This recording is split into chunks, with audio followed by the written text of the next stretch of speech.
Fala tu!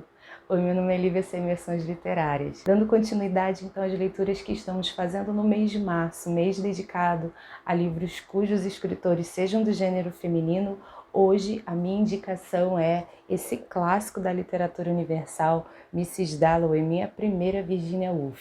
Se você quiser saber o que eu achei desse livro, puxa teu banco e bora papiar.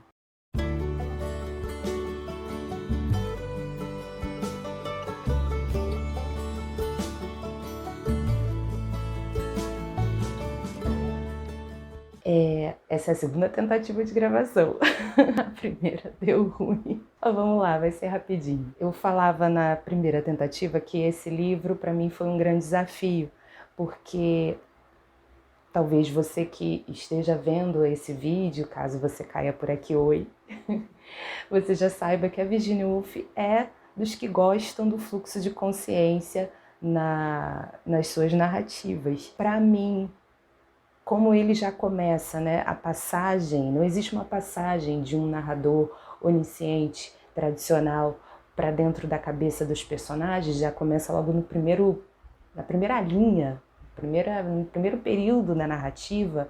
Para mim se tornou uma coisa muito, muito louca, porque tomei um susto, mesmo acostumada com Clarice, eu tomei um susto, mas bem, consegui vencer. E o saldo para mim foi bastante positivo, vou te explicar o porquê. Antes, deixa eu fazer um resumo aqui da história rapidinho. Clarissa Dalloway, uma mulher madura, com seus 50 e poucos anos, acho que 52 anos, casada com Richard Dalloway, tem uma filha chamada Elizabeth, que tem uns 17 anos, e essa família é uma família abastada, eles têm uma casa boa em Westminster, bastante empregados. Ele é um cara que circula pelas altas rodas da política, ela é uma dama da sociedade e logo assim no início se considerar uma novela, né? Logo no início da novela, ela sai de casa para comprar flores, querendo ornamentar os salões da casa onde ela mais tarde, naquele mesmo dia, vai dar uma festa. Toda a narrativa se passa em um único dia do mês de junho, durante o verão. Então muitos elementos do clima vão passar aqui pela cabeça dos personagens. Vento morno, o céu azul, calor. E não somente Clarissa vai ter a sua alma desnudada para a gente, através desse fluxo de consciência, muitas vezes do monólogo interior. Todos os personagens que têm relevância para a história também vão ter essa participação. A própria filha, o marido, um pouco menos, Pete Walsh, que é um amigo da juventude de Clarissa e que foi apaixonado por ela quando era mais jovem. Ela também demonstrou um certo apreço por ele, mas decidiu não se casar com ele. A amiga dela, a Sally, a preceptora da filha, a senhorita Kilman, e outros personagens que não têm relação direta com a Clarissa Dalloway, mas que são secundários dentro desse dia de junho, em que as coisas estão acontecendo, e que suas histórias vão transpassar a história central, como, por exemplo, o casal Septimus e Lucrécia. Esses personagens todos vão dar uma ideia para a gente de como essa burguesia de princípios de século XX, logo depois da Primeira Guerra Mundial, com as suas preocupações assim pequenas diante do que está acontecendo, né? O mundo tentando se reconstruir.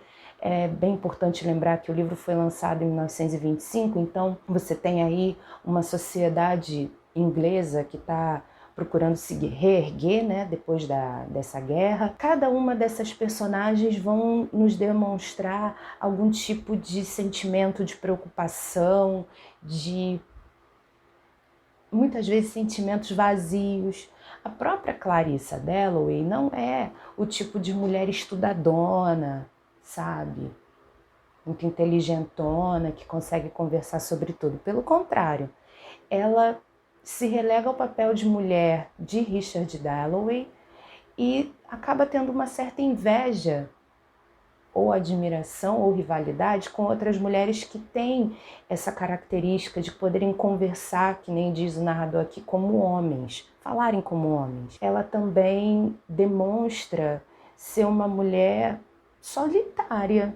É essa a impressão que eu fiquei de Clarissa. Ela é solitária porque ela não tem intimidade com a filha, ela mal consegue ter um marido dentro de casa porque ele está envolvido com a Câmara dos Comuns, com os seus partidos, seus conselhos, e eles têm um casamento, não chega de fachada, mas não é um casamento que você possa chamar de feliz plenamente. Esse casal que eu mencionei, o Sétimo e a Lucrécia, ele lutou na Primeira Guerra e ele volta, depois principalmente que perdeu um amigo no fronte de batalha, de um jeito, né, bastante sofrido, ele volta com estresse pós-traumático.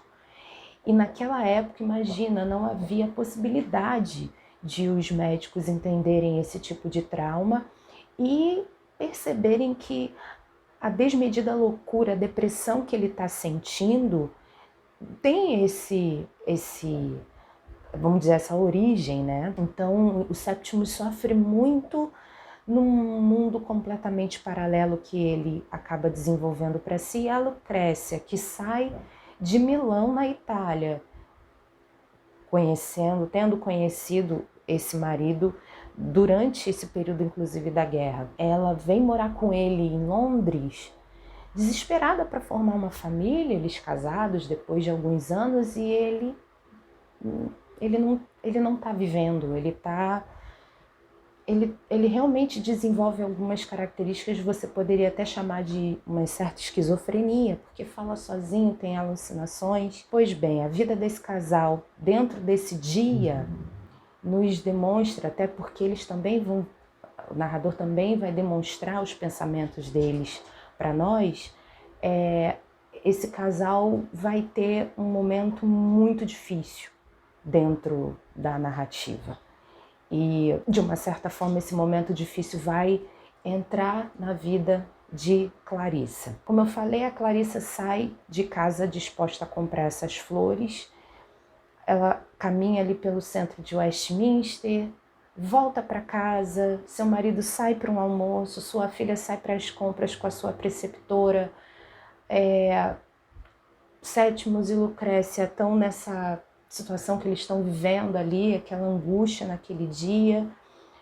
Esses outros personagens, o Peter Walsh, a Célia. Célia, então, bem dizer, só vai aparecer mais pro final da história, mas é o tempo todo lembrada por Clarissa. E esse Peter Walsh volta da Índia, todo encralacrado, tendo se apaixonado por uma mulher casada. E no fim das contas, apesar de você ter os flashbacks, os cortes bruscos, sem aquela coisa, né? O narrador pegar na sua mãozinha e te conduzir pelos lugares, ele praticamente te joga as ações na sua cara e você que lute para entender para onde que está indo, tá? Apesar de haver ações, a história se mantém, para mim, tá? Ela se mantém numa estabilidade que chega a ser desconcertante. E eu confesso, foi difícil, mas o saldo foi bastante positivo, porque primeiro a Virginia Woolf ainda não tinha conseguido ler alguma obra dela, e segundo porque quando você entra em contato com narrativas assim, que são desafiadoras, quando você termina, você se sente assim, caramba, mas óbvio, né, quando você termina entendendo o que foi a história, o que aconteceu, você fica assim, nossa, caramba, como é que um ser humano pode ser ao mesmo tempo tão raso, as preocupaçõezinhas comezinhas que eu falei, e ao mesmo tempo tão profundo? E como que um escritor, no caso uma escritora, consegue tirar esses véus na nossa frente, consegue nos mostrar essas coisas de uma forma tão habilidosa? É interessante também perceber que, apesar de essa sociedade ser uma sociedade, né, tradicional, a gente ainda está falando dos princípios do século XX, o narrador nos permite entender que Clarissa tem atração por mulheres. Eu achei interessante o narrador nos permitir saber disso, que em determinado momento Clarissa vai sentir como os homens sentem, ou seja, tesão, né, diante de mulheres. E que essa melhor amiga dela da juventude, a Sally, despertou esse tipo de sentimento nela. E eu achei interessante um livro, né, lançado lá em 1925, nos deixar saber, quando tantas obras da mesma época, contemporâneas a essa, muitas vezes queriam, né, esconder essa realidade que é tão comum, né, do ser humano. Enfim, minha indicação hoje, então, é Mrs. Dalloway. Não creio ser uma história para ser lida rapidamente. Acho que tem de ser uma história de ser lida aos poucos, não é dividida em capítulos. Isso atrapalha um pouquinho, porque como acontece tudo de forma muito ágil, porque o pensamento não para, né, gente? Você pode facilmente se perder e ter de voltar e, né, acabar ficando assim, tá, mas onde que a gente estava mesmo? Mas assim, eu gostei. E, como disse, já tendo um pouquinho de intimidade com a Clarice, que, né, vai começar a escrever ainda mais dentro dessa metodologia do fluxo de consciência, já tendo me acostumado um pouco com Clarice, não era para mim nada, né, fora do lugar ficar lendo isso aqui, mas eu recomendo parcimônia. Eu vou procurar, né, outros textos da Virgínia para ler. Essa primeira experiência foi interessante. E fica aqui a minha indicação por isso. Se você gostou, deixa seu like. Se você ainda não está inscrito, inscreva-se aqui no canal. Clica no sininho para receber as notificações toda vez que eu postar um vídeo novo. Caso você tenha interesse, esse livro aqui eu comprei numa promoção dessas que aparece de vez em quando no shopping, aquelas bancas de livros a R$10. Foi assim, porque vocês estão vendo, isso daqui é uma coleção da Folha de São Paulo, grandes nomes da literatura. Então eu comprei, bem dizendo, um sebo. Mas se você tiver interesse, procura por Mrs. Dalloway no link que vai aparecer aqui na descrição, no link afiliado da Amazon. Daí, se você se interessar por alguma das edições que aparecerem ali e quiser adquirir, vai dar uma porcentagem vindo para o canal para a gente poder expandir o projeto. E eu já te agradeço de antemão. 1, por isso, 2, por ter chegado até aqui e 3, por me encontrar no próximo vídeo, quando eu te trago uma nova história para contar. Um beijo. Tchau.